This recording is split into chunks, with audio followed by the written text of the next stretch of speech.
હવે છે આઈ થિંક સો.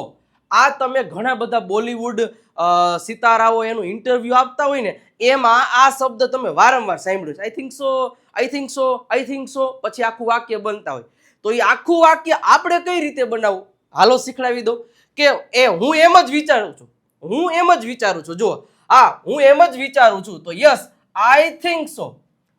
હું એમ જ વિચારું છું, તો યસ આઈ થિંક સો. અચ્છા, તે સાચો છે એવું હું વિચારું છું, તો I think so he is right. જોજો, બે વાક્યને ભેગા કર્યા, અલ્પ વિરામથી બીજું વાક્ય. તેઓ આવશે એવું હું વિચારું છું, તો I think so they will come. Simple છે, કાંઈ નથી. આઈ થિંક સો, હું એવું વિચારું છું કે આવું કામ થશે. ઓકે, તે કામ કરશે એવું હું વિચારું છું, તો I think so he will do the work. એના પછી તું પાસ થશે એવું હું વિચારું છું, પણ પછી તો તું મહેનત કરે એના ઉપર છે. આઈ think so you will pass. You will pass.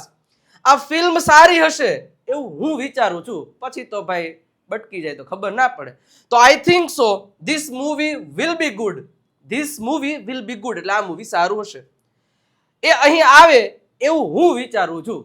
એ અહીં આવે એવું હું વિચારું છું. I think so he comes here. I think so he comes here. એ મને ઓળખે છે એવું હું વિચારું છું, તો I think so he knows me. He knows me એટલે કે મને ઓળખે છે. એ તને ફોન કરશે એવું હું વિચારું છું, તો I think so he will call you. Okay, એ બધું ઠીક છે એવું હું વિચારું છું. I think so everything is fine. મજા આવી હોય તો લાઇક નું બટન દબાવીને ફોલો સબસ્ક્રાઇબ નું બટન દબાવવાનું ભૂલતા નહીં.